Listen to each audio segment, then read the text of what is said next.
Hello. It's all the way down. I'm Dash. Knox is here too, right, Noxy baby? I might be here. There's a cat screaming at me. Sorry. How y'all doing? I'm doing well. And yourself? I'm okay. Just got off an 8-hour bender of trying to fix an issue with a PC to do some retro gaming stuff that might not do retro gaming stuff unless I throw some more money at it. But how'd your day go? Yeah. I also did some computer related stuff today. I got my sister's birthday just passed, and she they don't have like a family computer at her place, a They don't have Nintendo a Famicom. Famicom? Yeah, they don't have like a computer, so I orchestrated the family to all pitch in and get her a desktop computer for them to have at the house. So Wait, whoa! I help thought her this out was like with. a laptop situation. They just don't they didn't have a desktop at all.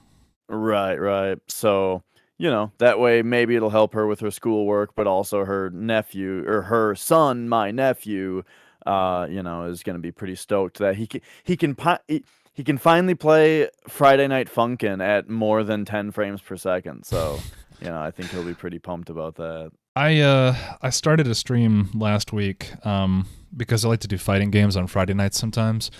And there's also some other interesting funny words that start with F that you can put in a stream title to bleep it out and still have it go through Twitch. So I had Friday Night F and then a whole bunch of asterisks, and a whole bunch of people were like, Friday Night Funkin'? I was like, no, that's not what I'm talking about at all. Mostly because I had no idea that Friday Night Funkin' was not just a weird joke my chat was playing on me. This is a real game, and it's a rhythm Yeah. game. So Yeah. I thought I might be interested in it, but I've never seen anything about it. I think I've only seen my nephew play it a little bit. It's Mm. just basically it's like DDR except it's like Beatmania or Osu, or it's that type of thing. Well, I might be doing injustice to those games by suggesting that they are played with a keyboard at all times. It looks like DDR, except the person playing is generally expected to be using a keyboard, right? Or just pushing buttons rather Sounds than like like on a Stepmania. dance pad or something. Yeah, at least that's what I've seen of it. I mean, I'm sure people have tried to play with a dance pad and whatnot, but that's just what I see, though.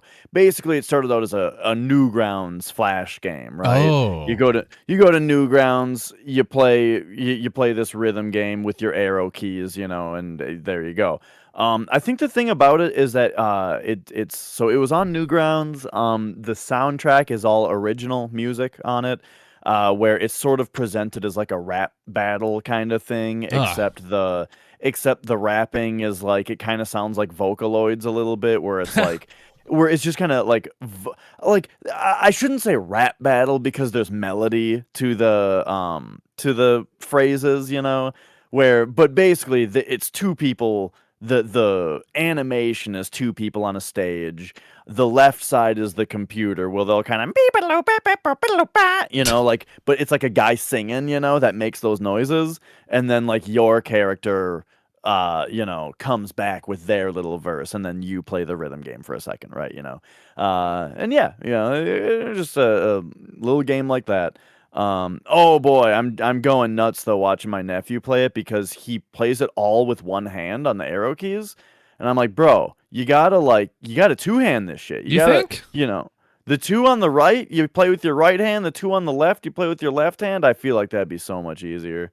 I think But that's funny. I guess I don't want it to go too much on a tangent with this, but I feel like I used to play Stepmania a whole lot on my laptop in high school, and I would learn DDR songs by playing it with my feet and promptly get to a DDR arcade machine and go, how the fuck did I do this with even my fingers, let alone my feet? Just being, super out of shape and shit. But I feel like it was easiest just using the arrow keys with my right hand. just with one hand, huh? Yeah, because you Yeah, got your I middle guess. finger, or you got your ring finger and your index finger on left and right, and then middle finger controls up and down.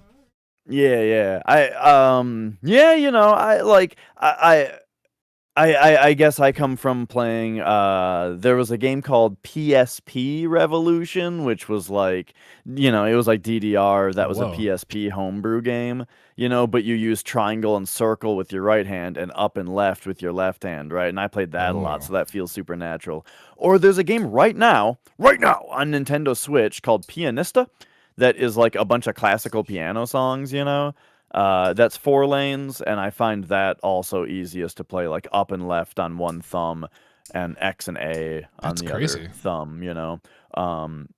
Pianist is kind of sweet though. It also has a 6 lane mode where it's up. It's a left, up, and right with your left thumb, and then Y, X, and A with your right thumb. Rights for 6 lanes, and it's that's pretty nuts and hard to get used to.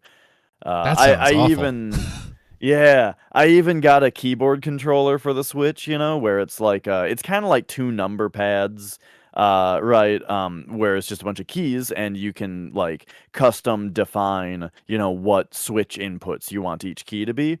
And so I've tried playing it with that, and it's like it's so much easier with a keyboard controller, It feels so much better to play, but still the 6 lane mode is still just like over my head. Hmm. It's pretty tough. I've seen people get good at it though, and it's very impressive to watch. Popo is really good at it for some Really? reason. Yeah, he's how I heard of the game. I did not think Um, he would be the person that would be good at that would bring that game to mind. You ever heard of Bust a Groove? It kind of sounds like a I mix of have, that. yeah. Yeah. Yeah, so that was my favorite character. Yeah, that game was just a weird rhythm game, but I dug it. I wish I could find a copy of it. Funny thing about Bust a Groove, in Japan, that game is called Bust a Move. However, there's another game in Japan called Puzzle Bobble. I think it's Puzzle Bobble. I might be wrong about this. Which we call But Bust a Move. exactly. When they brought Puzzle Bobble over, they renamed it Bust a Move in the US for some reason. You know So what? then when they brought Bust a Move over, oh shit, I guess we got to call it Bust a Groove. My God, when I saw Bust, like every time I ever saw Bust a Move, and this goes from like that time period too, when I was playing Statmania on my high school laptop, one of the games that all the other kids in class would be playing is just this cool little glass bubble game where you shoot it at an angle, and if you can connect based off of like almost like pool cue-esque calculations of hitting the wall left and right, if you match sticks and they get enough points together, they fall off and you get points. Hey, cool.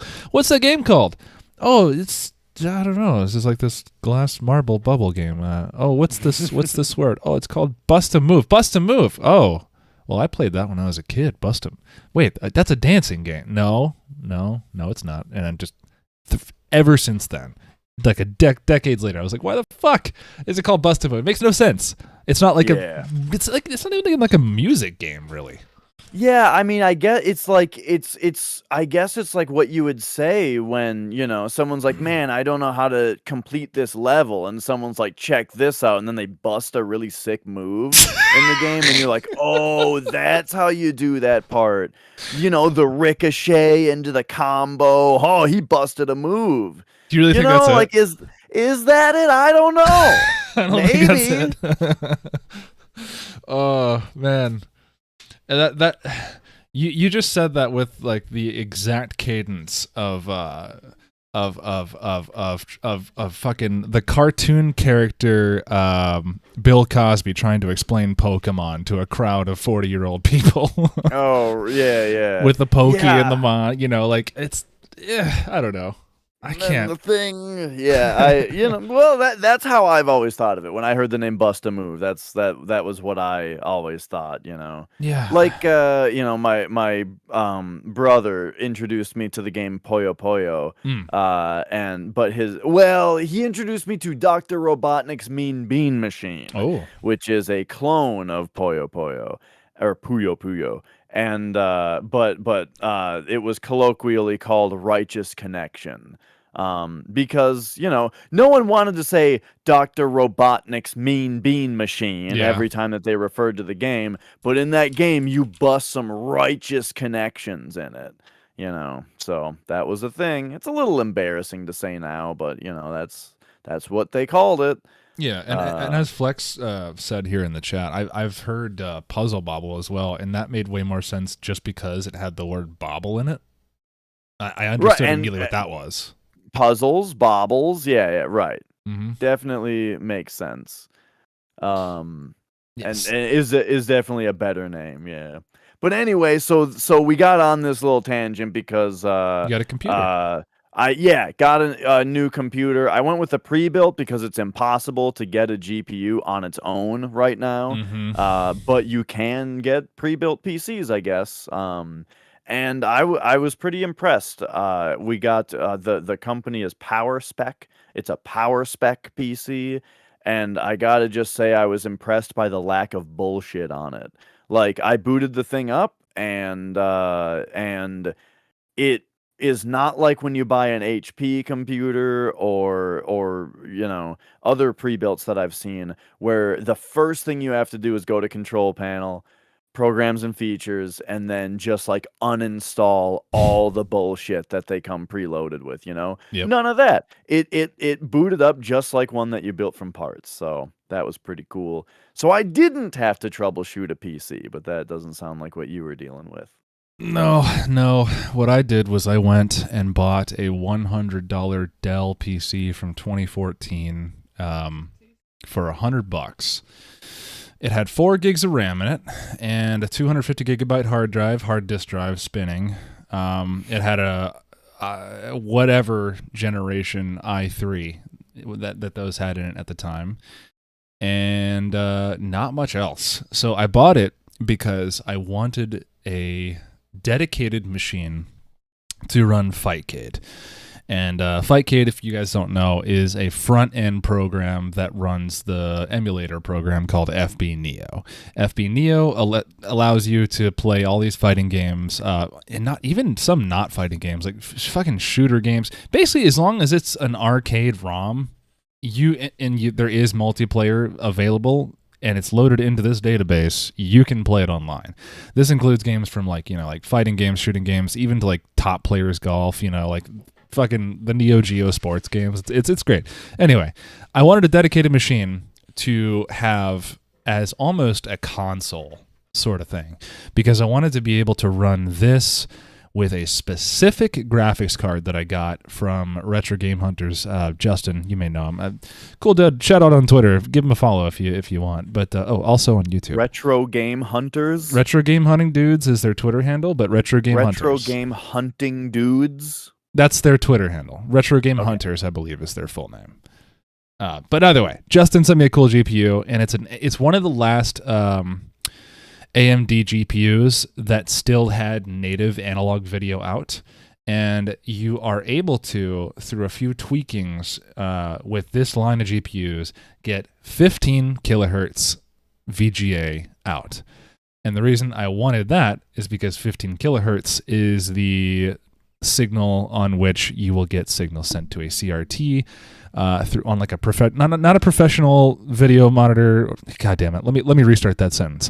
15 kilohertz is the consumer grade CRT frequency that all TVs ran at. You turn an old TV on, you hear that loud whine. That's why you're hearing 15 kilohertz as a sound wave, essentially. That's not the. We won't go into signal dynamics, but anyway, I need that because it allows me to give video signals to a TV, like just a normal TV. And if I can plug this PC into that TV and also have my fight stick attached to it, I essentially have what I want to build already as my dream machine, which is I wanted to buy a candy cab, like an old Japanese, not fighting game, but arcade candy cab, and put a PC like this in it. But I was like, well, I could just build it and have a real jank version of it for way less money and time and effort.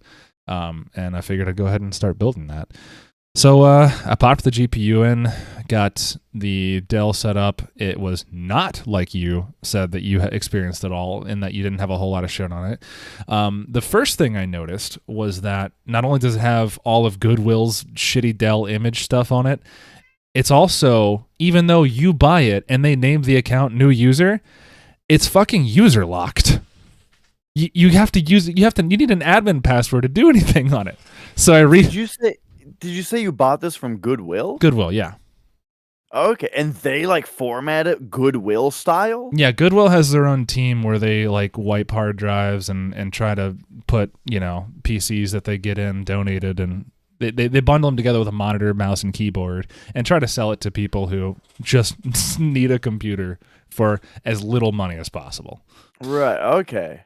Yeah. Okay, so back to it. So they put a administrative user on it I that was you don't know the password to. I was going to go into the programs list and start uninstalling things, but I already encountered the problem where the network was only limited its upload speed to like 1 gigabit per second or megabit per second.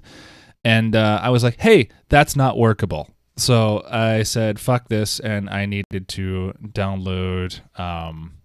I figured I'd start with firmware updates. So I go to Dell's, support assist program. I make sure all the drivers are up to date, and I can't even fucking install support assist because I need a username and password. Like, are you fucking kidding? Like a fucking admin password. Like, you fucking kidding me? So I just said, fuck you, turned the machine off, and reformatted the drive within like 15, 20 minutes there, and now I have new Windows on it, but I still have the network issue. So I'm either going to figure out...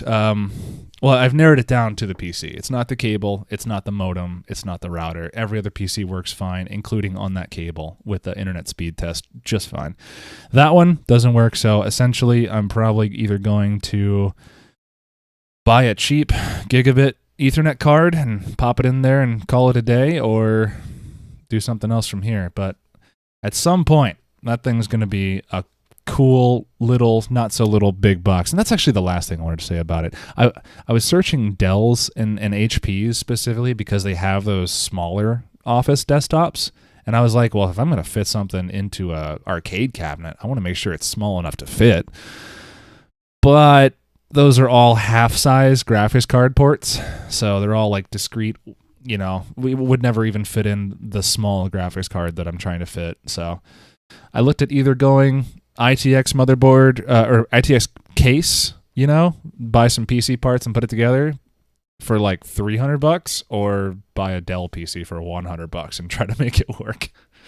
So I was like, I'm going to do that, and I'm paying for it in time because I didn't pay for it. That's an interesting thing where if you want analog video out of a graphics card, you can't get one from the last 10 years, maybe even longer. You can, but it requires some additional finagling, and there are some graphics modes that won't be compatible. It's a series of adapters, and you have to do it through a graphics card's DVI port.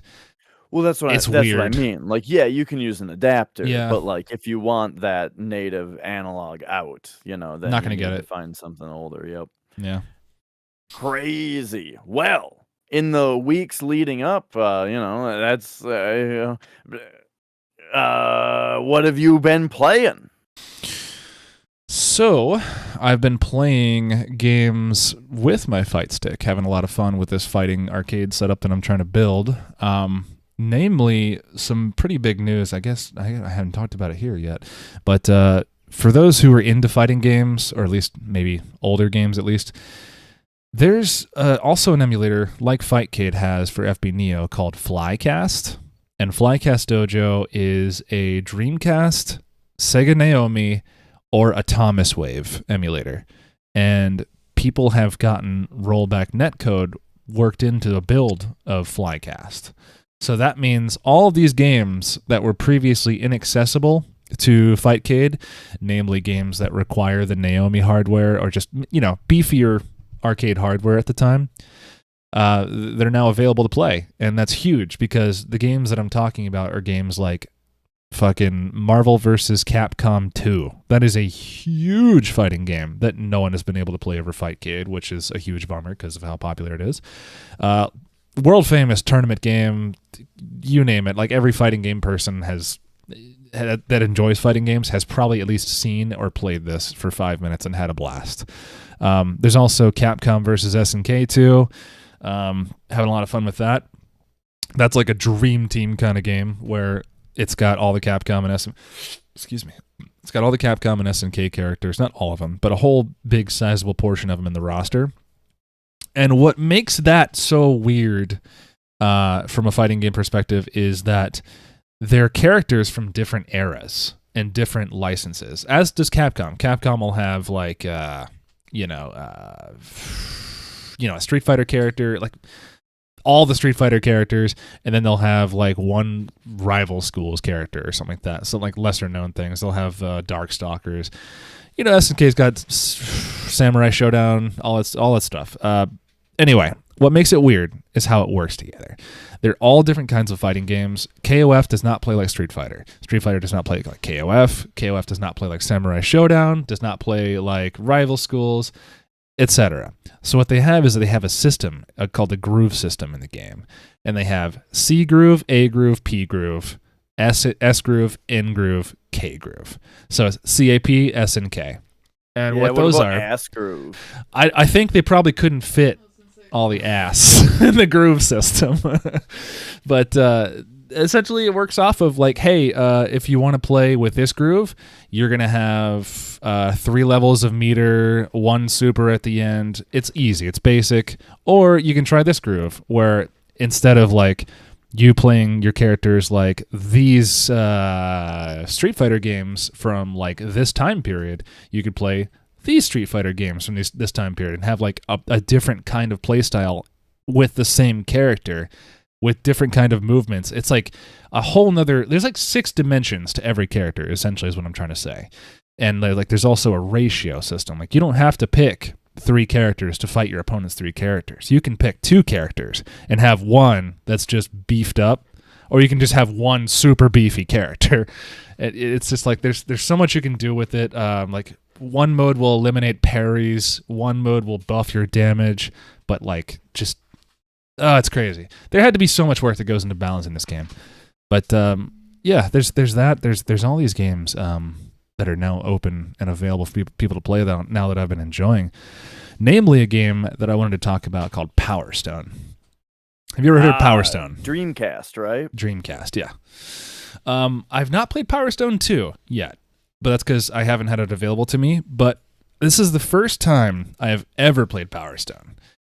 And if you guys don't know what Power Stone is, like I did about, like a week or 2 ago, it's a Dreamcast game that essentially will remind you of Super Smash Brothers.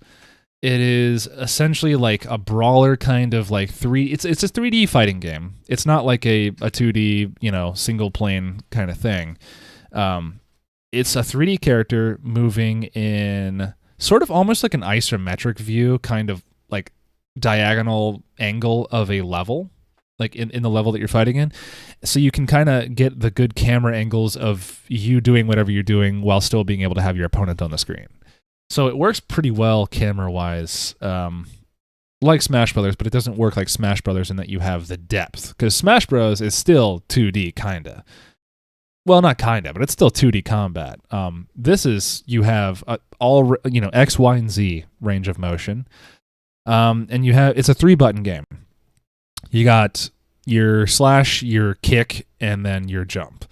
Pretty much everything can be done with punch and kick, and then jump is just a jump. But like, dude, it's kind of hard to try and explain fully. But like, you ever play a game called Destrega, or at least seen a PS1 game called Destrega? It's a really shitty, like, kind of 3D run around fighting game where you get power-ups and abilities to shoot each other, and like you can choose different. Anyway, if you don't know what that is, you probably won't get an idea of it. But essentially, okay, imagine Smash, but 3D and not just a fixed camera view behind you. It just shows everybody like Smash Bros. And there's so much shit you can do in each level interaction-wise, attack-wise, that it just makes one character, you can do like so much different surprising shit with them, I think. And of course, the game's called Power Stone because there are 3 gems, like 3 like gems that appear and move around in the level while you're fighting. And if you collect all 3, your character morphs into like a super version of themselves, and then they have like 2 different kinds of special attack with an ultimate attack. Yeah, dude, it's insane. You can go around like ninja flying around a wall, just dude, you're flying all over the place with a sword, and I don't even know. The words aren't coming out. They're just falling out of my face right now. So I remember I've never seen this game, but I've always had mild interest in it just because I remember seeing it in a magazine a long time ago, a video game magazine. Imagine that. I read those. Yeah. So I remember seeing Power Stone in that. And I remember people comparing it to Super Smash Bros. And then I never heard about Power Stone again after that, except for just right at first, comparisons to Super Smash Bros. And looking it up, actually, I'm surprised. Power Stone and Super Smash Bros. 1 came out just a month away from each other. Did they really? That's crazy. January '99, Super Smash Bros. Came out in Japan, and then Power Stone came out like 1 month later. So that's interesting. That really tells you something. Man, OG Super Smash Brothers compared to Power Stone. Power Stone would put it to shame, man. Like, I love OG Smash Bros. Too. That's probably the one I love the most. And I'm not even a Smash fan. I just like that one. But, like, N64 graphics versus... Dude, it's all in just the Dreamcast timing, I bet. I feel like Power Stone would be so much more popular if it was a PS2 game. Oh, yeah. If Power Stone had been released on a console that didn't flop a month after it really released, or a couple months after, I think it would be huge right now. Because it already is huge, despite the fact that it was only ever Dreamcast. And was it Naomi as well? I don't know if there was ever actually an arcade cabinet for Power Stone. But I do know that Power Stone 2, I didn't play it yet, but I've heard it's not as competitively viable because there are things like certain kind of dash cancels that you can't do under normal circumstances, or they make it harder and you can't do it in a certain way. But I heard that they have 6 gems on the screen instead of 3. So you only need 3 to morph. So you can have characters be in their ultimate form at the same time fighting, which when I heard that, I was mad immediately that wasn't in the game I was playing, because that sounds fucking awesome. It's one of the best games I think I've played all year, Power Stone. Retro game, anyway. Yeah, so when you say it's 3D, because Smash Bros. Is 2D. 2.5D is what I would call right, Smash it's 2.5D, yeah. meaning the gameplay is on a 2D plane, while Power Stone, is it like isometric? Think a lot more... it's so weird because it's hard to compare. Because when you say isometric, the things that come to my mind are Diablo or Fallout. Yeah. But it's not like that at all. You're not getting a bird's eye view of your character. You're just getting a not bird following you around camera. You're not getting... It's not first person. It's not... Well, it is third person. But it's not a fixed camera to you. You wouldn't need split screen. You can see what your opponent's doing, and you can see what you're doing at all times. But you just, sometimes you might be standing behind something, and a camera will never see you. It would never follow you around the object to see you. That's what I'm saying. Okay. You get an isometric view of a 3D level, I guess. And then are like all the characters original? Yeah. I don't think any of the characters are guests from anything. And it is I'm pretty sure it's a Capcom game. Want to say. Okay. Yeah, I just asked because with all the comparisons to Super Smash Bros. that I've heard, I was wondering if maybe it was had that kind of going for it too, or like, some kind of Capcom fighter. Yeah, it is. Okay, it is right. Capcom. And it was initially released on the Sega Naomi hardware and later ported to the Dreamcast. I didn't know that. Didn't know the Dreamcast was a port of it. Cool. And so are you? You're playing it now, and are you saying you're playing it like online using only some kind of Flycast like a fan? Okay. Yeah, Flycast is that other like CVS2. That's the emulator that it runs the back end off of.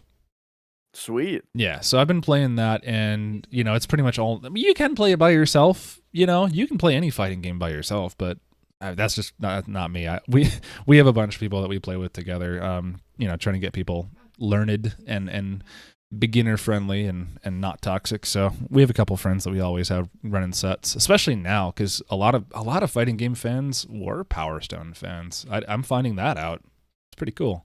It's a fun game. Yeah. I would say my only gripe about it is just that I think any arc. No, never mind. It's unfair because my gripe about it was going to be related to its controls, but the real problem with that is mostly just on Flycast. Flycast doesn't let you assign different buttons for different ROMs like Fightcade does. So I can't actually change my controls without changing the controls of everything else I would play to. And the only problem with that is I guess this is a good subject to bring up on this kind of podcast, where the issue that I'm having is, can you see this okay? I'm sure it's going to get green screened out.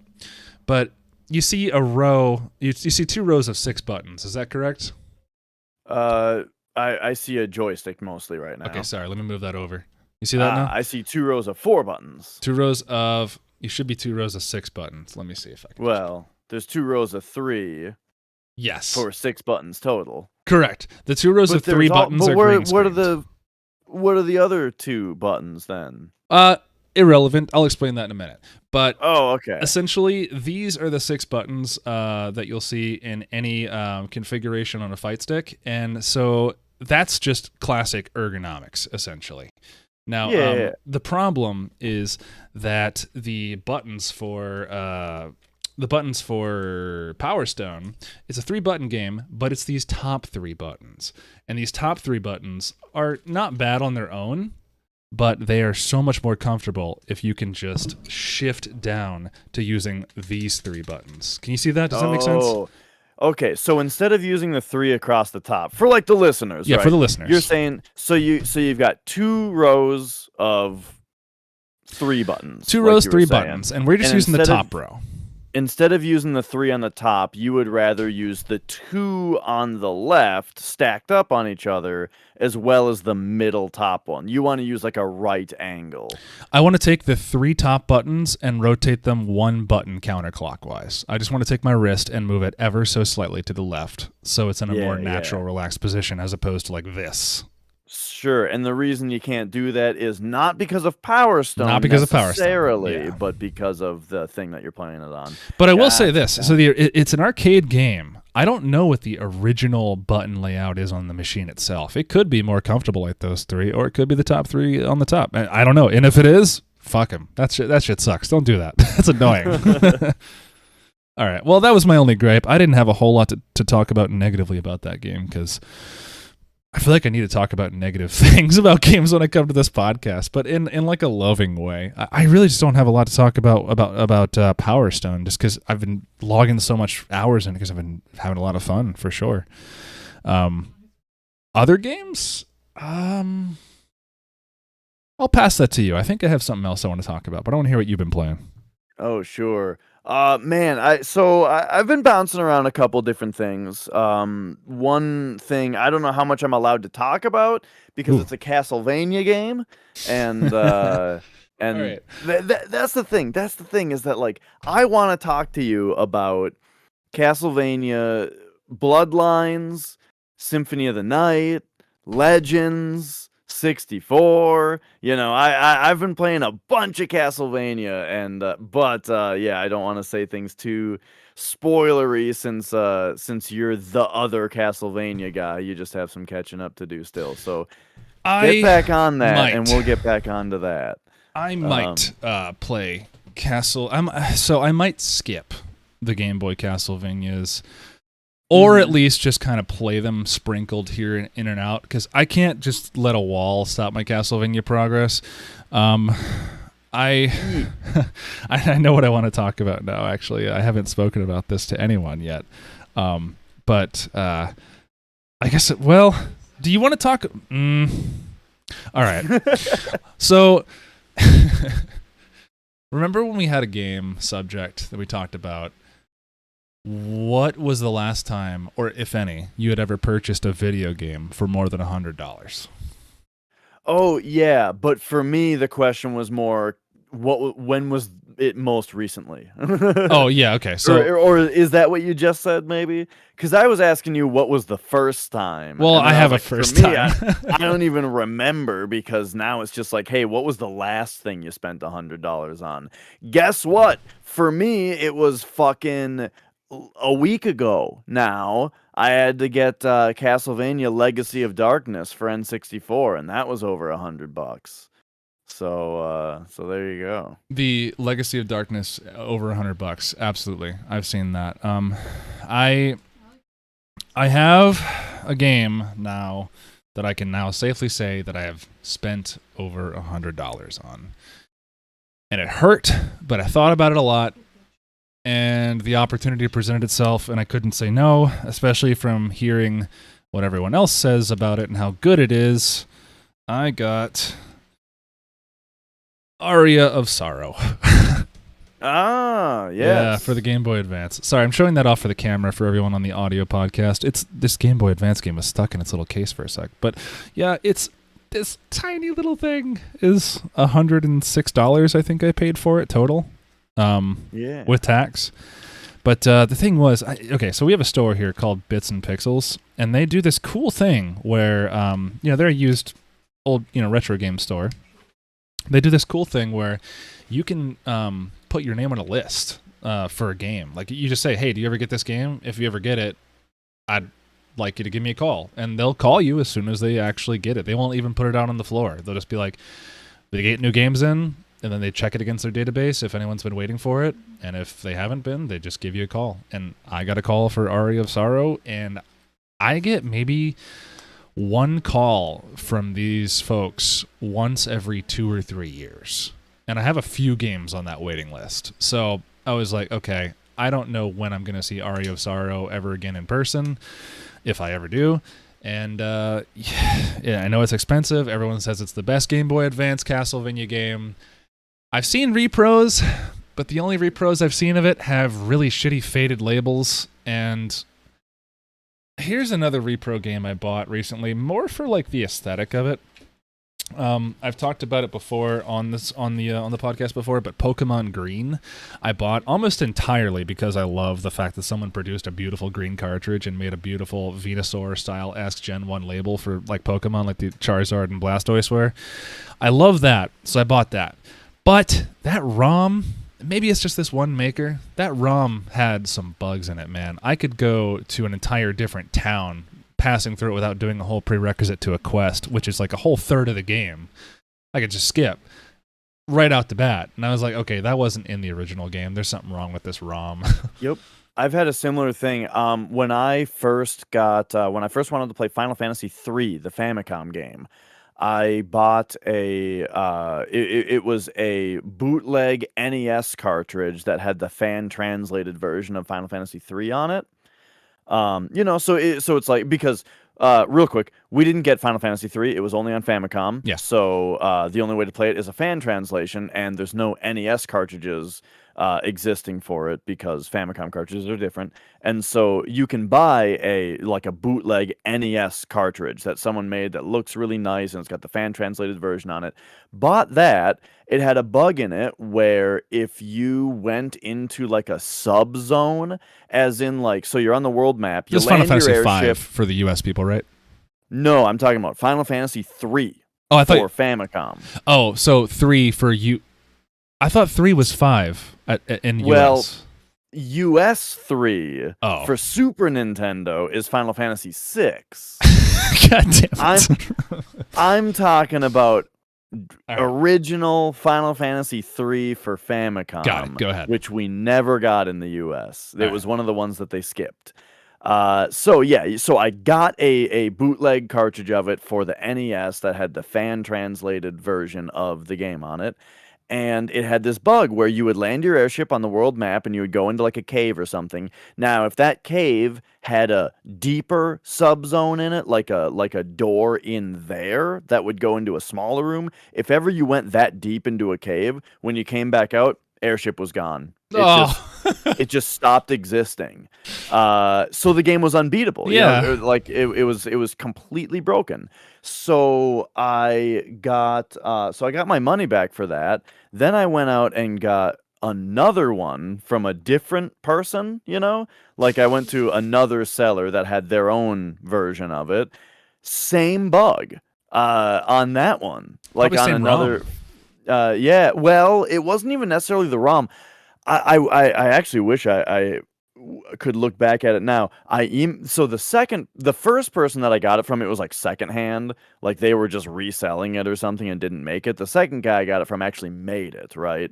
And so when I emailed him about it to say that it had this problem, he was like, "Oh, I bet I know how to fix it." And then he sent me another one that was fixed and was totally fine. But yeah, he sent me some technical explanation gobbledygook that I wish I could find now on the email. Yeah. That about like, oh yeah, this game is weird in this way, and so yeah, if you bootleg it like other games, it's not gonna work. And he had to do something special to get it to work. I wonder if it's like looking for, like, I wonder if that game specifically requires like one IC or a capacitor that just isn't present on all these repro PCBs. Yeah, that's what I'm guessing. Cause like if you if you look online, there's whole databases of like all of the different PCBs that are in different NES game cartridges. You know, this game uses the MCAS-5A-101. You know, that one's got this many mask ROMs, and like there's all these different PCBs, and yeah, I'm sure there are some that are less compatible with the way that people do the one size fits all bootlegs now. It makes me wonder though, like, I guess that's a subject we could talk about at some other point, but like, well, I don't know if it's worth it for us to talk about, but is playing the ROM of a game, or I guess it would be an ISO if you're talking about a disc game. But I guess what I'm trying to say is an ISO disc image will probably always be inherently way more reliable than a ROM patched to a PCB, just because a PCB may have those certain electronics requirements. Yeah, it's not really anything that I considered before. Because every disc is going to be the same.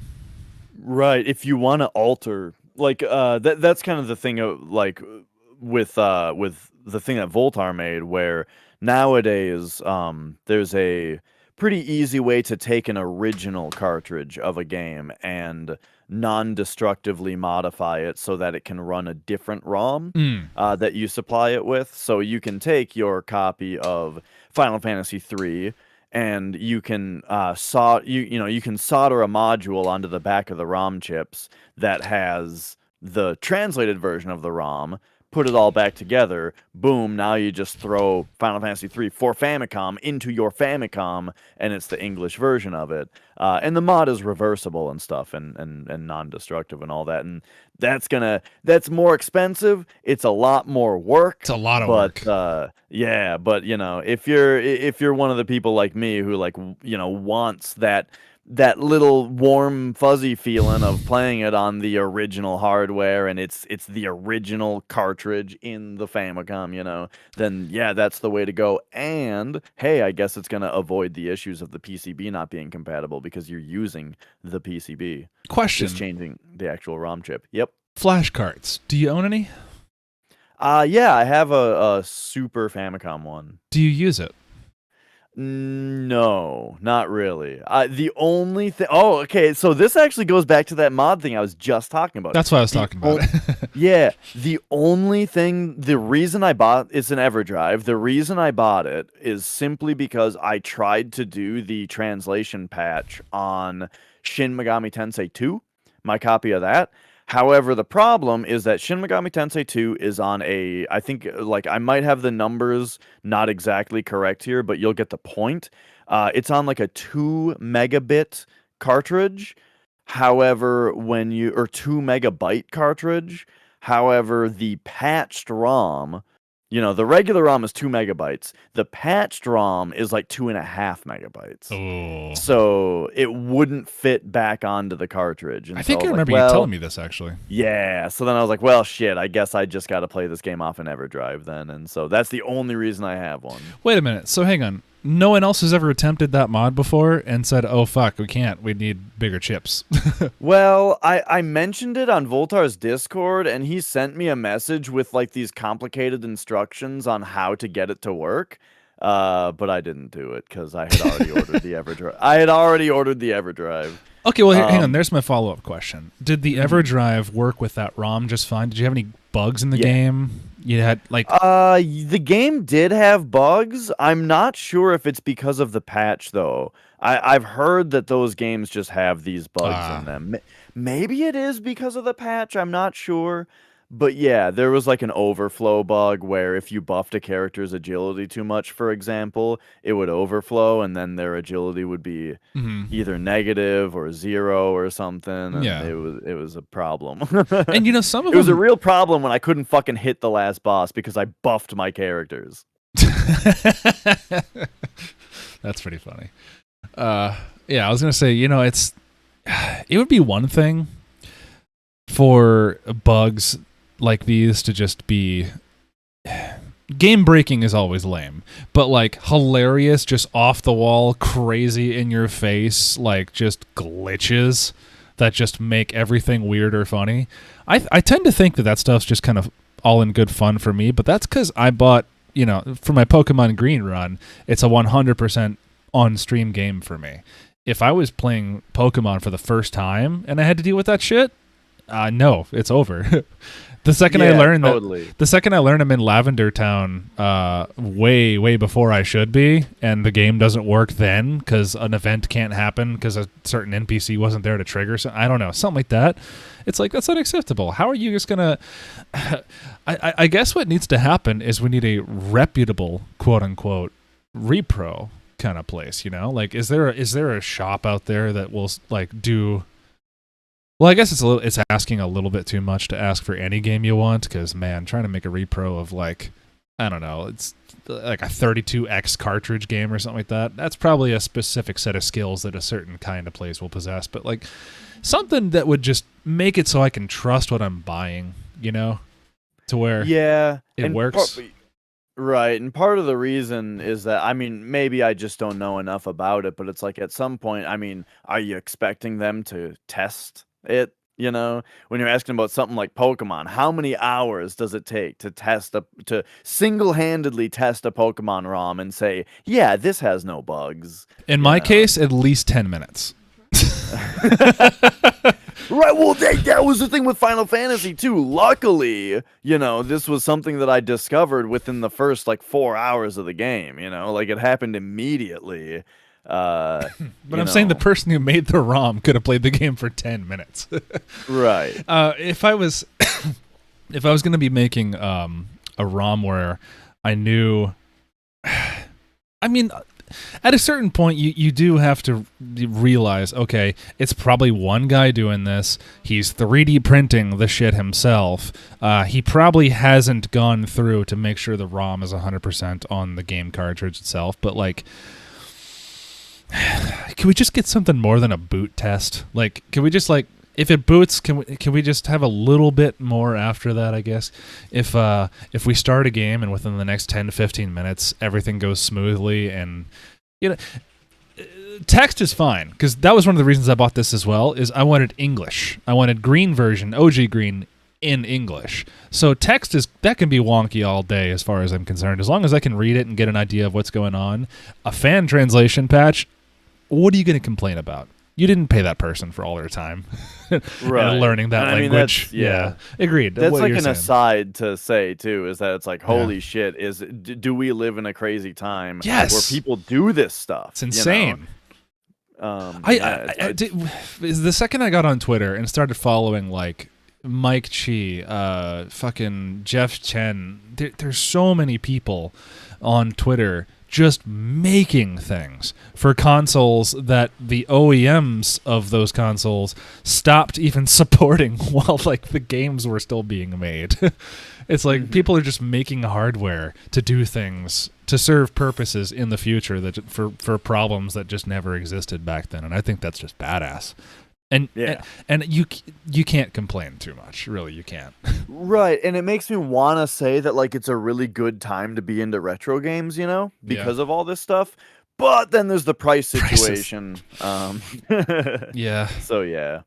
But hey, I mean, if you are the type of person that does just buy an EverDrive and have it full of every ROM on it, well then cool. Now that EverDrive in your Super Nintendo is compatible with all these things that we're talking about. But the that, concerns of is those great. people right there, that's my point of interest, because that's why I brought up EverDrive to begin with. Is I want to know, is it yet viable to be a person who like me? I'm just really into the technology of the time and like less into the entire software libraries like collectors can be. Is it viable for us to just purchase flash carts and other such devices and know for a fact that even though we have gone through every possible length to be original hardware and close to original experience as possible, you still skipped one last leg of that race, which is having the original disc with an original ROM? Is it enough technology-wise, knowing right now, is it enough to just buy that and go, I can be happy, I'm getting the original experience, there's no bugs, I'm not going to worry about it, la la la, fingers plugged in your ears. You know? Yeah, you spend all this money. I'm not sure. Because that is a really good point, because it's like, as far as I'm concerned, if you're playing on an EverDrive or if you're playing on an emulator or something and you come across a bug, it's who knows whether it's the game or whether it's what you're doing, It's yeah, unfortunately it's like a purity thing. It's like a purist's perspective to want to pick up a Super Nintendo with a Super Nintendo controller to play a Super Nintendo game through Super Nintendo cables, through all this other wizardry that just got invented to play it perfectly like it was the original. Like, it's like a weird, vain attempt almost, because you're already not doing it like you originally played it anyway. Like RGB. I'm sorry, I'm assuming a lot of our audience now. I'm talking about people like me who have invested into RGB or component setups with complex switchers, extremely expensive cables, relatively speaking, and not dissing the cables at all, but just compared to like an AV cable, way more expensive. We're already doing things not like how we did when we were kids. Well, my argument to that is that we are playing games now the way that we wished we were when we were kids. Absolutely. You know what I mean? Like, if I can go back and play the original Half-Life, but hey, the resolution's better now and it runs smoother now, just by nature of the fact that my PC is better now, Yeah. And but I can say it's, I'm now playing it on the computer that I wished I had when I was a kid. You know what I mean? And in the same way, yeah, like using a nice CRT and good video quality and all that kind of stuff, and just being 30 and not being a kid, I feel like there are certain aspects of games that I can appreciate like I never did before. And so there's I'm not playing like I played when I was a kid, but there's hardware parallels to that too. Like, yes, story-wise and lore-wise, you can appreciate an adult or a story as a video game with an adult brain way more than you could as a kid game, because you have way more of a point of reference for things. But there's also the hardware aspect where I've learned a lot of like interesting and cool things where, as a kid, I would have had my mind blown. Like, if I was picking up a GameCube and I was like, my mom was, arguing with the Toys R Us clerk about, well, we got this new TV, and I'm not paying all this money to go to an old TV to play this weird game box for my son. While they're arguing, I go, hey, wait, what's this? And pull off the shelf a little box with cables in it, little blue, red, green, blue cables. Mom, here you go. That's all you need. We got a GameCube. That little 2 minutes right there. $200 on eBay, 30 years later. A fucking set of component cables with Nintendo on it exploded in price. Now, do you remember that? I'm going to nitpick your example a little bit, because wasn't the component cable for GameCube never sold in stores, and that's part of the reason it's so expensive? Probably. I was going to say the Smash community going nuts over CRTs and needing to have that with their Melee setups, but that's probably also a pretty big contributor that I did not know. But I'm just making that an example. I wanted to like be able to tell my 8-year-old self, hey kid, don't lose these. Really, don't lose these. Like, why? Why would I not need to lose? They're RCA cables with a multi-out pin that also has like a capacitor in it that doesn't come in any other kind of component cables. Right. So the it's GameCube's video output is proprietary. It has to be this cable. Fucking Christopher Lloyd yelling this at you. I can see it.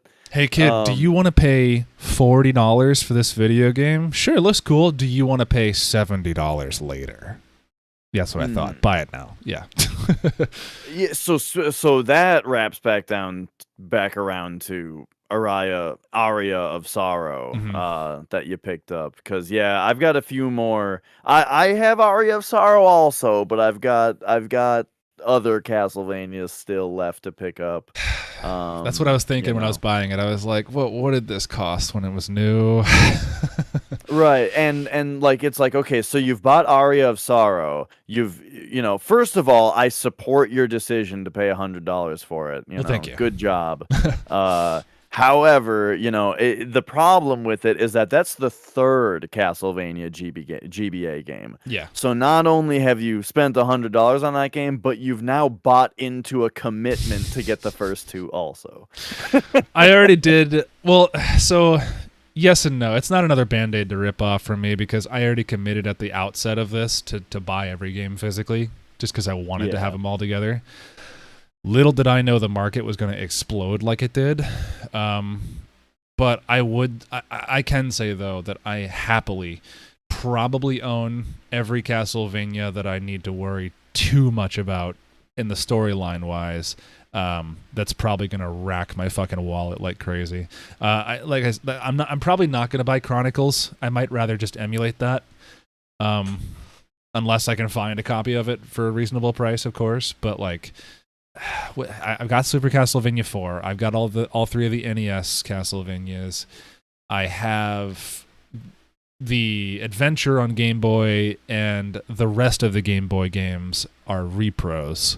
So I don't know how I'm going to feel about those. But I saw a Facebook ad for Marketplace, man. All the repros that I needed except for the first game, which coincidentally I already owned, for like, I think it was like $40 for Kid Dracula, Castlevania 2. What's it called? What's the second one? Belmont's Revenge. Belmont's Revenge, yeah. That's the Game Boy one. The Game Boy one. Yeah. So I got that one as a repro, and then I also got Castlevania Legends with Sonia Belmont. And I'm not at all upset by that, because if Koji Igarashi himself tells me not to play Legends, I'm not going to be upset about not paying $100 for it. And I've heard that the story is pretty well butchered too. So it's essentially like Castlevania Lords of Shadow, the 360 PS3 game that everyone was pissed off about. I understand this is essentially just the Game Boy Game Boy version of that. Where the story is just butchered. Right, as far as it not really being part of the story. Yeah, which sucks too, because Sonia Belmont looks like a cool character.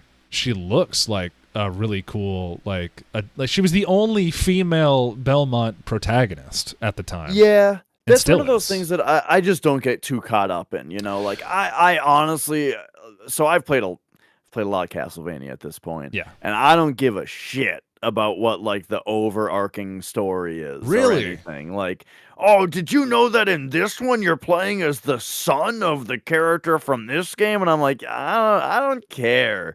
I want to be rocked. I want the soundtrack to be rocking and the gameplay to be rocking, and I'm happy, And there's a little story happening within, right? When death comes in, and he's like, your mortal soul will not survive and stuff. I'm into it, But the moment I start thinking about like, well, why is death in this game? I killed him last game. That I don't care about that. Well, that's not the story that I was going to refer to. But when it comes to the Belmont lineage, that's what I'm interested in, because there's like hints and like throwbacks to different points in time in the Belmont character history in certain video games, and I just want to get a lot of those references, that come up. Mm-hmm. There's a lot that's gonna happen. And also, another thing is I got into Castlevania by watching the anime, and I watched the anime by going, it's a retro gaming series, maybe I'll like it. And man, that was the worst disingenuine version of how I felt about that possible. I was more like, I've always heard Castlevania was good. And ever since I was a kid, I've heard the phrase Symphony of the Night followed by good things in the rest of that sentence. But I didn't even really understand what Castlevania was growing up all the way until when I was a streamer and then saw, it's a guy with a whip. That's kind of cool. Platformer, whatever. And then I saw the anime. I was like, whoa, this shit's actually kind of badass. So I wanted to get into all that and figure out, like, where does Trevor Belmont in the anime actually appear in the storyline? How are they changing the storyline in the Castlevania anime? Which, by the way, side note, there are different things from the games, for sure, in the anime, but I'm kind of a fan. I think no matter what, it's still pretty good. Probably helps that I saw it first instead of played the games first, but I like it. Yeah, I mean, I've heard pretty universal praise for the anime. Mm-hmm. But yeah, I mean, I had a similar thing where, like, growing up, I always heard that Castlevania was great, and specifically the one that I heard about the most, I did feel well. The thing is, I've always been into Metroid, right? And so the thing about Metroid is that people say Metroidvania. Why? Because of Castlevania, right? So then when I was like, yeah, I'm gonna try out Castlevania, so I got the first one for NES. I was very surprised when it was not a Metroidvania, and it's just a action platformer. But I was glad, like, the game is awesome, and I it's the platforming and shit is so good. I should say though, actually, you know what? It's not like the first one was my first Castlevania. Now that I think about it, the first one I played was actually Dawn of Sorrow hang on, I'm remembering more. When I was a kid, my brother had Castlevania 2, and that one was an adventure where you go into town and talk to people and shit.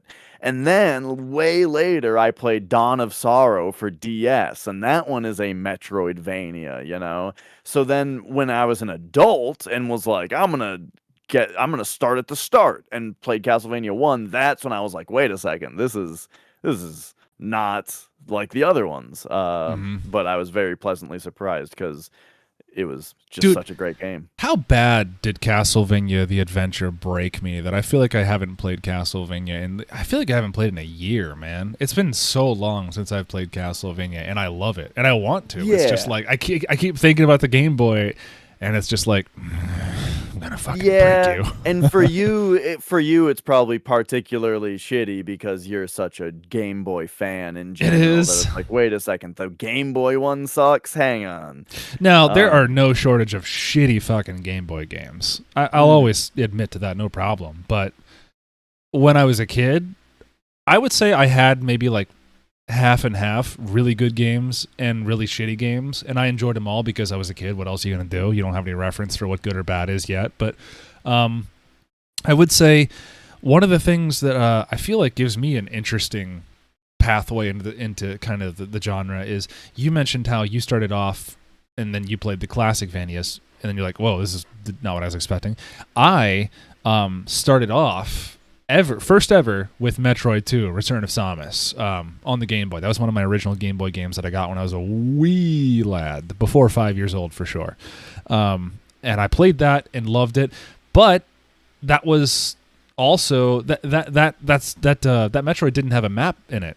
You just had to kind of get lost in it, and I did. I got lost. I didn't know where to go. Everything looked the same, especially on the fucking Game Boy. So yeah, I got lost, and I just had fun shooting and playing around, and once I got stuck and didn't know where else to go, I just stopped playing it. So I had fun, but then I went into the Castlevania series much later, playing the classic Vanias. So I've yet to play Metroidvania, Metroid or Castlevania, but I have gone through all of the Bloodstained games, except for the most recent release, as well as played Blaster Master Zero now. and Blaster Master Zero is a Metroidvania. I was like, this is all these games feel very familiar, and I was like, oh wait a minute, blue minimap, black areas where I haven't been, got it. Feels familiar. We're here. Hey, if you're into Metroidvanias, I would very much recommend Hollow Knight. But we need to play Hollow Knight. Okay, so speaking of Bloodstained, though, we're all over the place today a little bit, but so just last night, so I played Bloodstained right when it came out, and I did not finish it. I didn't like it very much. I'm talking about Ritual of the Night specifically. Yeah, and I can see that. Curse of the Moon came out first, and Curse of the Moon is fucking rad. Full agree. I love that game. Dope. Love it. Super recommendation. But Ritual of the Night I didn't really like very much. Just last night, I was convinced to try it again, right? Now that I've played Symphony of the Night, I was like, all right, you know what? I'll load up Bloodstained again. I'll try it again. And man, did that game waste no time in reminding me of all the things I didn't like about it. Oh, man.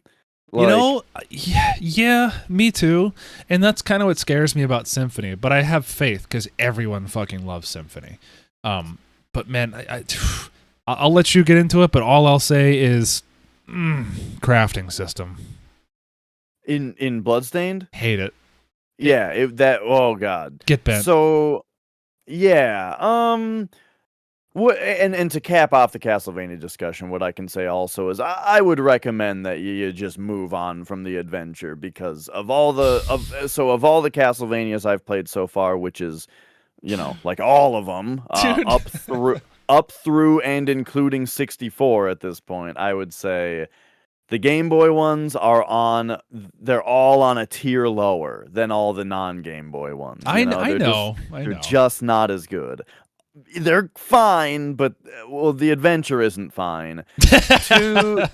Two and Legends are fine, but like they're still just not in the same echelon, right, as the others. And then Symphony of the Night, fucking amazing. It's an amazing game. I look forward to seeing you play it. Yeah. I guess I know that I myself have YouTubed the fight with Dracula in Castlevania the Adventure. I saw what happens. I saw what happens when you beat him. And I saw what happens with the credits, the castle tumbling like the NES, and I just sat there and went, I have to do it. I have to do it. It's not good enough. It's not good enough to just see what I know is going to happen. I need to know that I'm good enough to make what I want to see happen. But it's like, oh, that game is such a pain in the ass. I mean, let alone everything else, the awful platforming, the shitty design, the unfair traps of monsters. Well, really, the unfair traps of monsters is one of the worst parts about it. But the simple fact that in order to beat the game with just a moderate level of difficulty and just kind of breeze by after only a couple deaths, the only way to do it is by preserving your fireball whip the entire time. And any other way, mathematically, not going to work out well for you. I've tried it. I've done run after run. It doesn't work. You need to preserve that thing. And that alone just makes me hate the game. Because much like Ritual of the Night, Bloodstained, it's a simple game mechanic that is forced on you that shouldn't really be there as anything other than a enthusiasts will want to get this sort of to-do item for the game. What I'm talking about is the crafting system with Ritual of the Night. The crafting system is such that like there's certain things that you have to make in order to progress the story. At least that's how I remember it being anyway. Or at least or like items that have stats that you can only get to beat a certain boss easily by doing this in this area and getting that weapon. It kind of that crafting system feels like something that you want to play with in the end of the game. Or be a completionist about. So, all right. So I tried Bloodstained again last night, Ritual of the Night, and now that I've played Symphony of the Night, originally I think part of the reason that the game underwhelmed me a lot at first, what I thought is here's the problem, is that they did the Kickstarter for it and it was super awesome looking and like I was super pumped about it. But then it took years for the game to actually come out. Like it took a long time after the Kickstarter and they had to delay it a few times and stuff, which is fine. Delay your game. Problem is, it did take a long time, and in that span of time between Bloodstained Kickstarter and Bloodstained release, Hollow Knight came out Oh. and totally changed the game as far as Metroidvanias go. So then Bloodstained came out and it was super overwhelming. But now I'm like, okay, I'm gonna go back. I'm gonna try it again. I'm gonna try to like it, right? Man, very first thing, I could not get the controls to bind the way that I wanted because Oh. this game's got very weird control binding shit. I want to play it with a keyboard, right? Play other games with a keyboard. They feel great. Want to play this one with a keyboard. But I think that you kind of have to play this game with a controller for a couple reasons. Firstly, it does not allow you to bind the arrow keys to things, right? I've said before, I know like this is kind of a me thing, but I like WASD for my character movement, and then I put all my actions on the arrow keys, right? I played a lot of Binding of Isaac. It really put that in my head. Hmm. But then, so I started putting that on other games, and no other game has complained about it for the most part, right? Fucking Wings of V, Hollow Knight, other games work just great with with putting the controls like that. But Bloodstained just refuses to let you use the arrow keys for actions. So I got to use the number pad instead. But then you run into other issues like, okay, so if you put the controls the way that I like them, then like the switch tabs function of the menus is like 6 and 3 on the number pad, which is just super fucking weird and awkward. But also the menus just don't really work with the controls the way that you want. Like it's Hmm. like the menu controls are separate from the regular controls, where you want to just be like, all right, fuck it. It turns out that Z and X are still confirm and cancel, and so when you go to the menu, you just shift your hands over to the arrow keys and Z and X to move around the menu, Yeah. and then back to their regular position for gameplay, which is kind of annoying. Also, the game has this directional thing where there are some powers that you can aim in a 360-degree axis, and you have to use the mouse for those.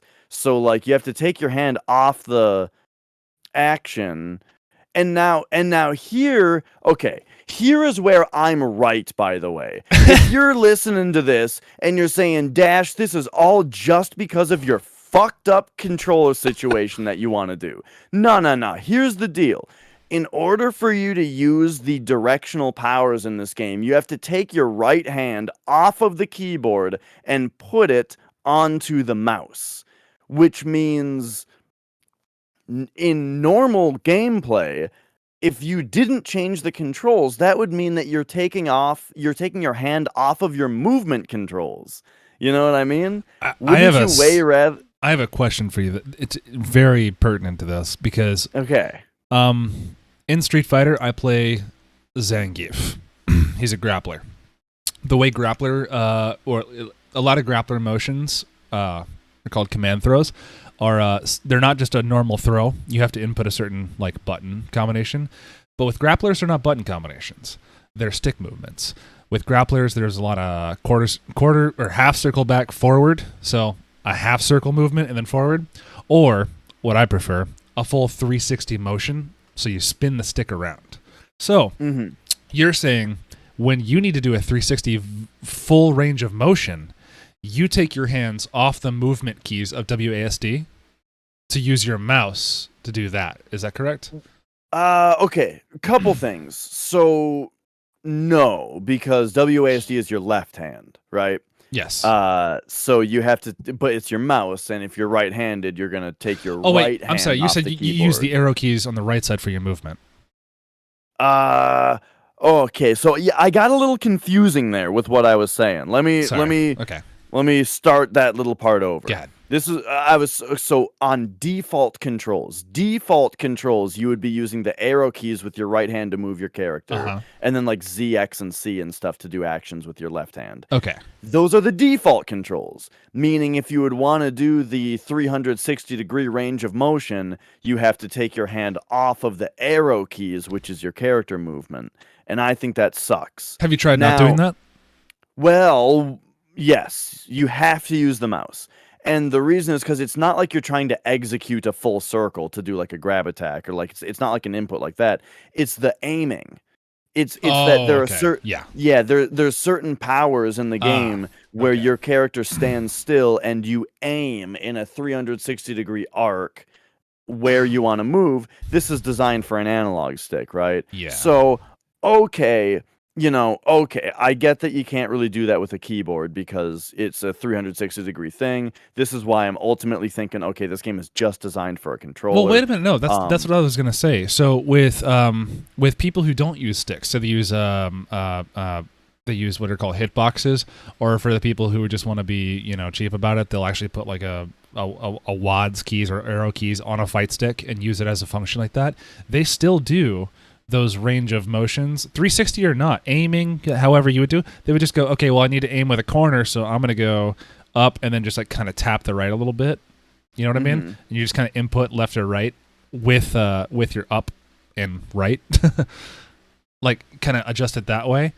I guess it really wouldn't work at all because you're going to need an analog range of motion to give you the precise input because you're only going to get 45 degrees, 90 degrees, or 0 with arrow keys, exactly. aren't you? Yeah. Yes. What I am describing is a move in a side-scrolling game, a move that you can shoot in any direction circularly, and Yeah. you need to be able to aim that. Gotcha now. And you can't. It's not like you can use left and right to make it scroll around a circle or something like that. And there's no option like that. If you're using a keyboard, you have to take your hand and put it on your mouse and use your mouse, which is kind of annoying. So you kind of have to play this game with a controller, I guess. All right. So we're past all my bitching about the controls. But that is definitely something about the game that is very annoying. With Ritual.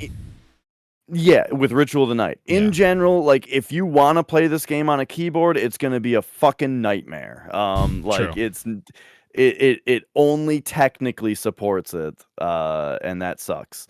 Now, but I got other problems with the game though. Like, I just think that the art style is ugly. Like I like the art design, like I like the designs of the monsters and stuff, but I think that the like Unreal Engine, and I like cell shading in general also, but I think that everything like I feel like everything looks extremely cheap.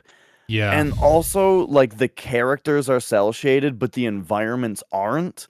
And the environments look very, very plain and flat and Yep. boring, The characters are cel-shaded with lots of contrast and they're very colorful, but the environment is just, like, flat and drab and boring looking.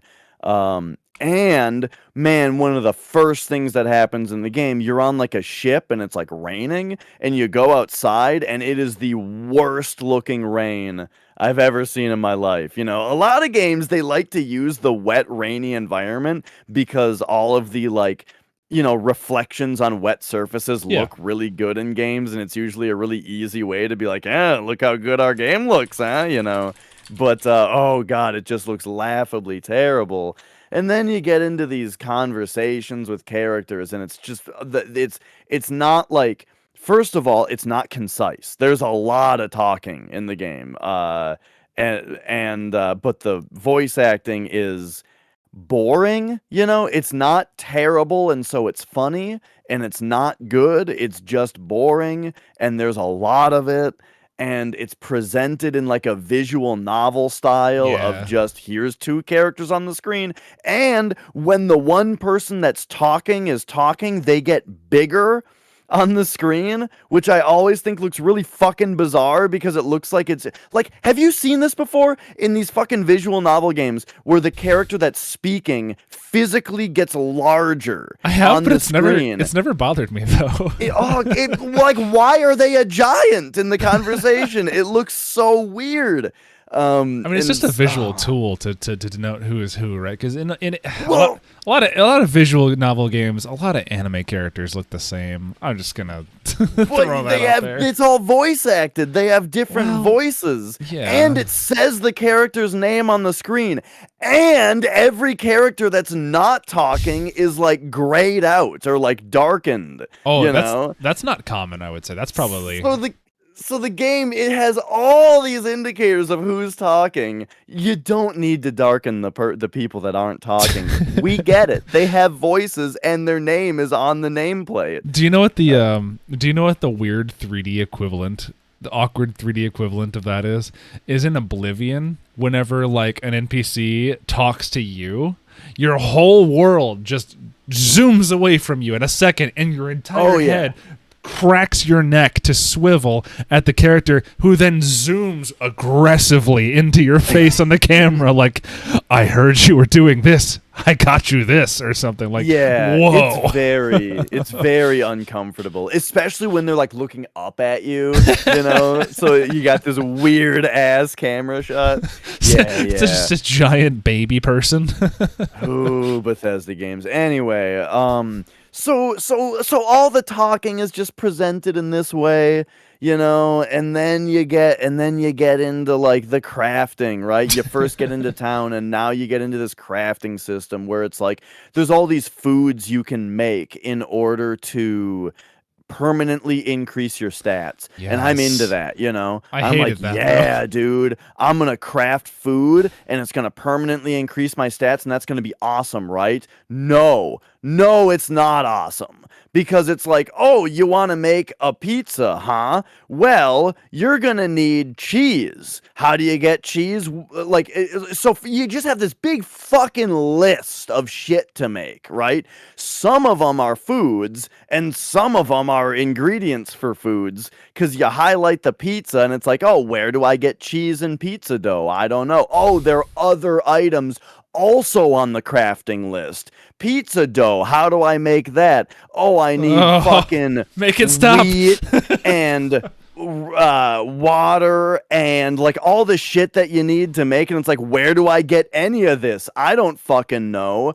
You know, you need milk and other shit in order to make the cheese, right? I took one trip to the fucking kitchen in that wacky ass castle. It didn't find any of it and left.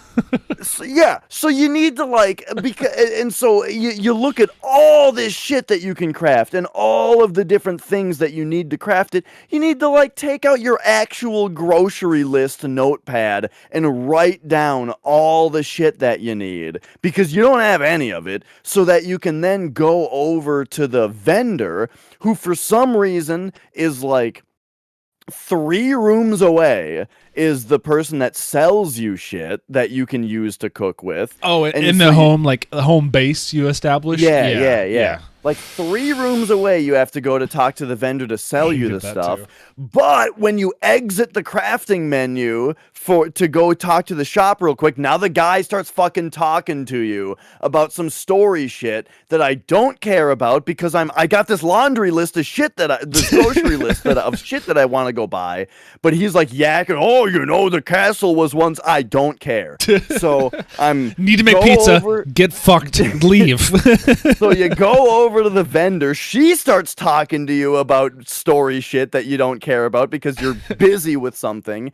And then you open up this huge list of shit that you can buy from her, but she has like 2 of the things that you need to cook with, and it turns out that you need to get the rest of the shit from monsters, and you can't afford it.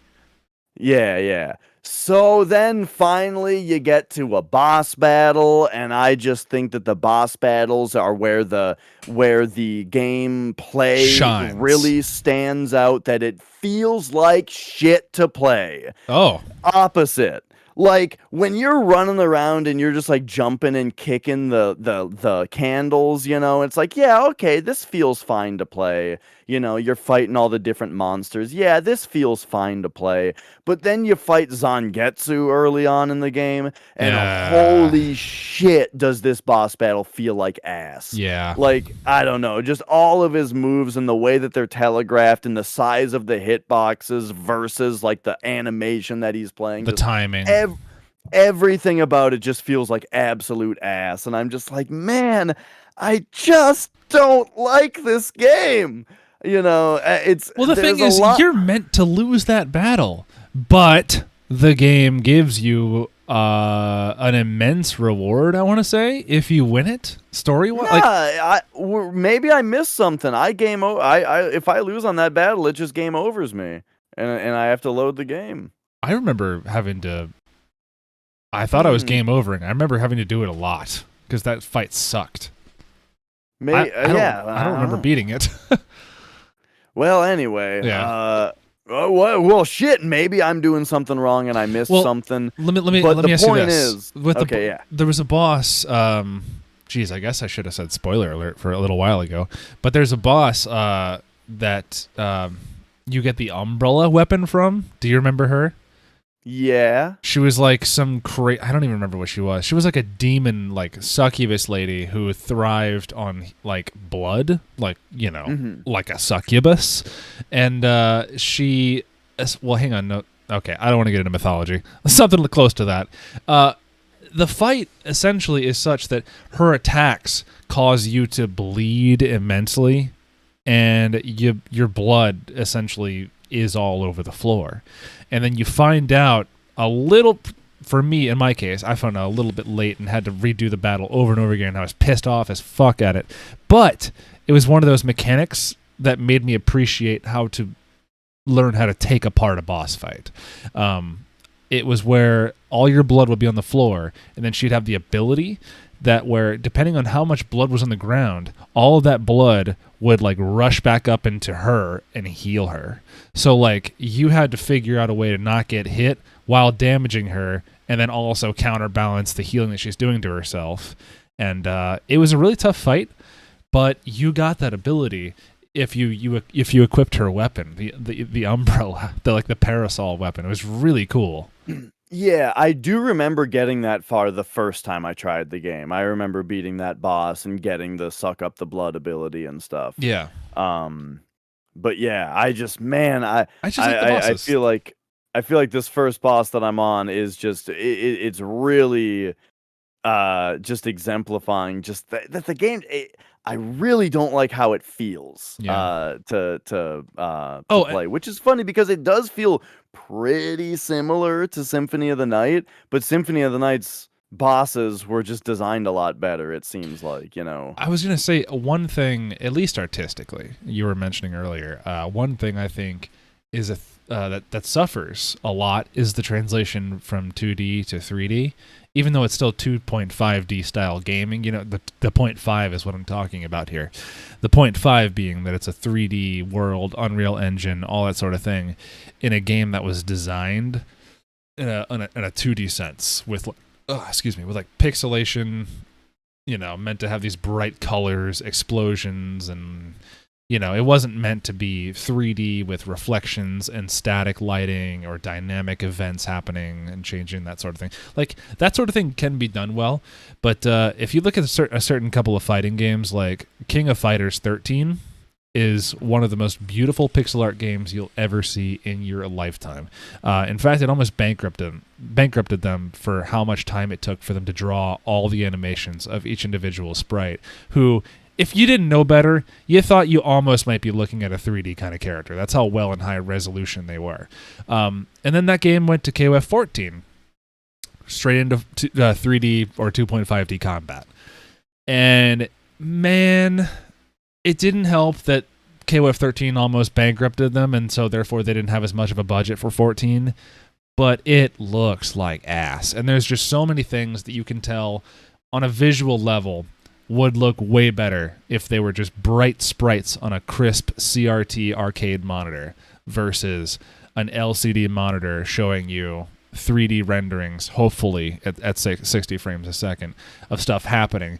Things just don't have the same impact in 2.5D, like visually, as they did in 2D. And it's almost like a weird opposite effect of how like CGI movies right now, like CGI 3D graphics, they'll be like combat from like a character like Black Panther and there was like a scene in Black Panther versus like the main enemy with Black Panther, whatever, where they're just falling in this void and hitting things as they fall down, but still fighting each other. And it was talking about how none of those impacts where they would hit something or none of the punching looked real, so it didn't feel like it. You couldn't physically empathize with the pain of the person getting punched in the face, so to speak, because it just looked like CGI.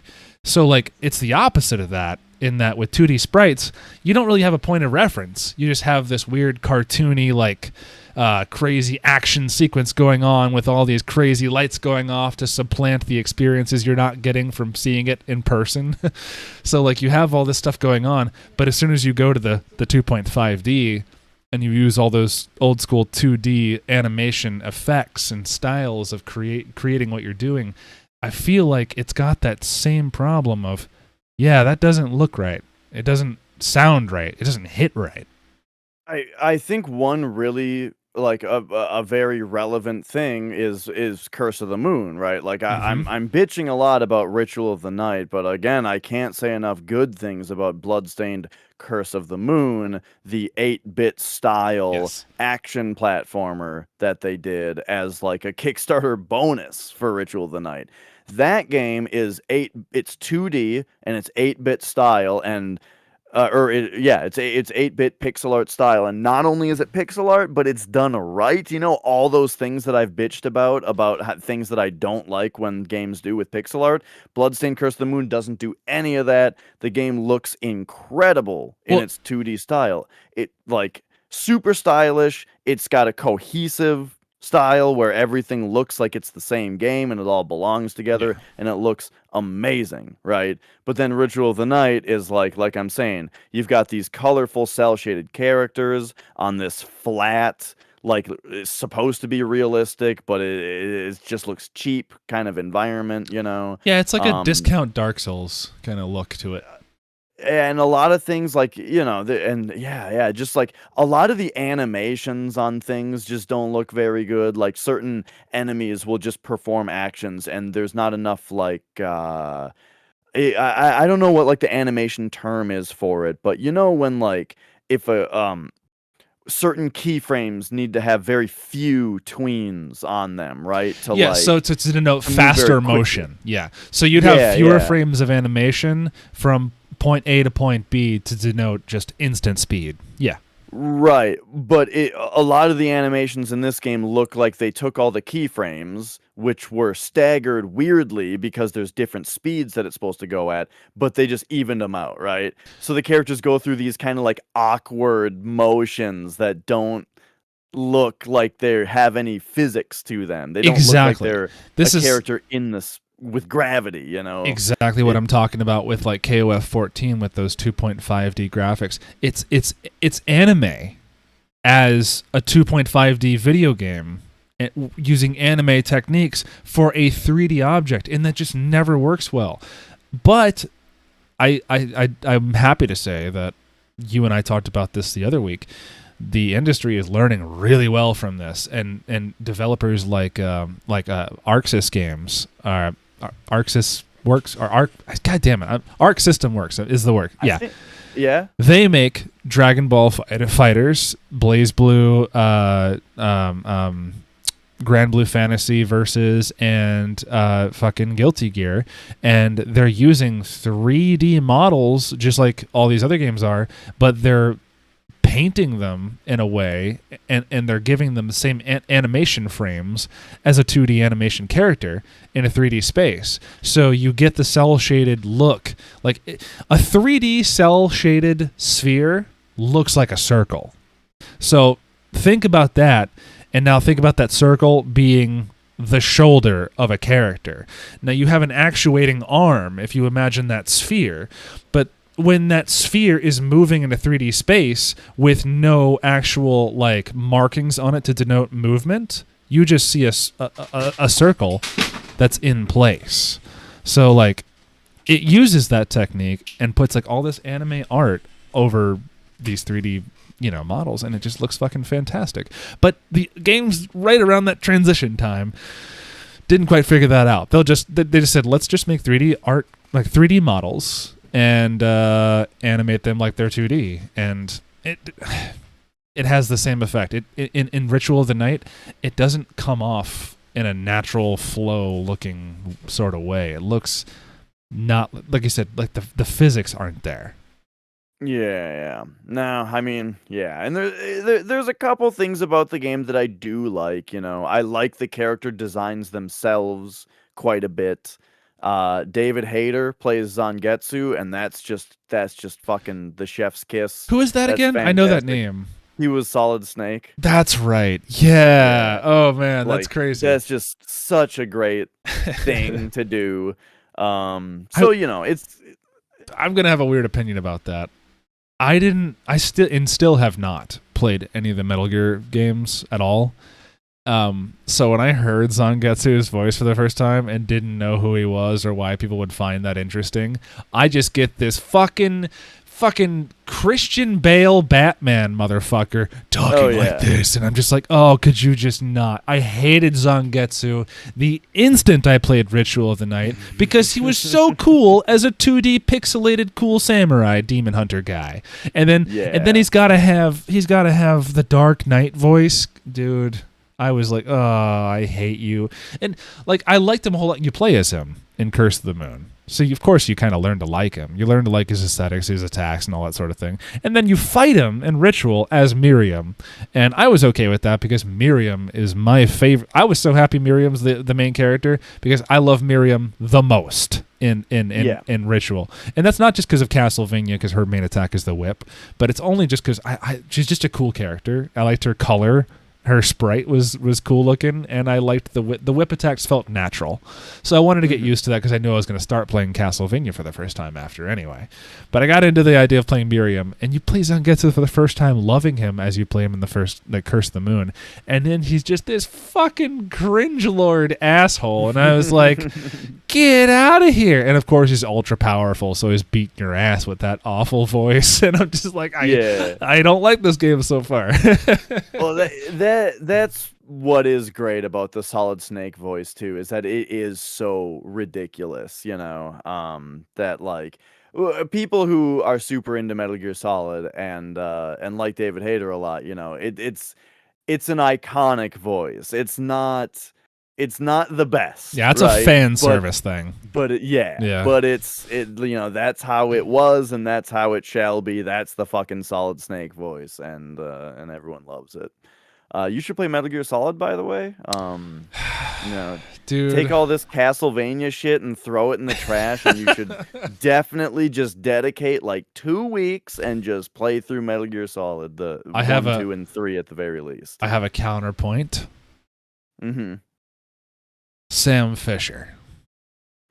Metal Gear Solid 1, 2, and 3 are not optional. I'm telling you. Not optional. Well, wait a minute. No, I didn't say they were. I'm just asking. Sam Fisher, comparable? Nah, I've never played Splinter Cell?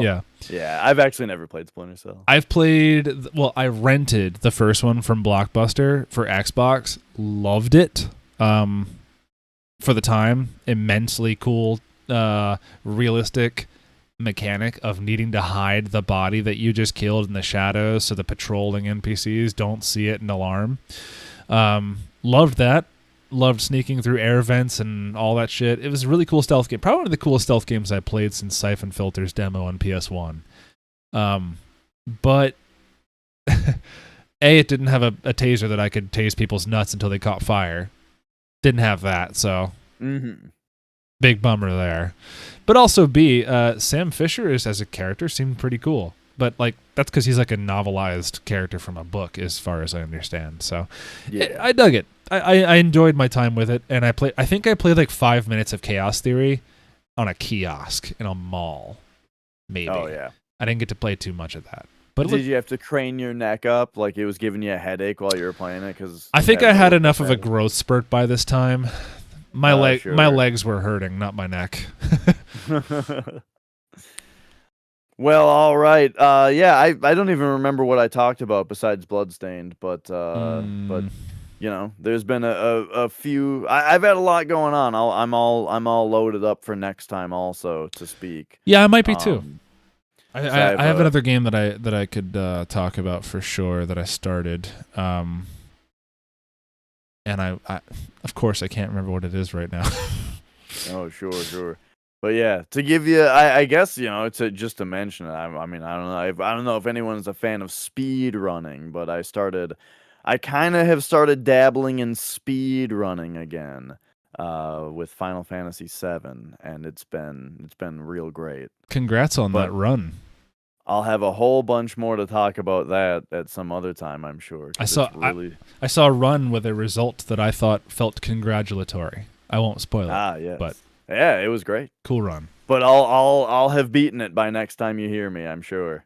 I'm sure you would. All right. Anything else that you got on your mind for today? No, I think I'm all tuckered out for it's past midnight here. All right. Yeah, sounds good. Well, we will see you guys in, I guess, 2 weeks if you're up to date on the podcast. We of course appreciate y'all all listening. Thanks for downloading. Yeah, have a good night. Hey, Mia's finally here. Hey, Mia. Have a good one. Bye, guys.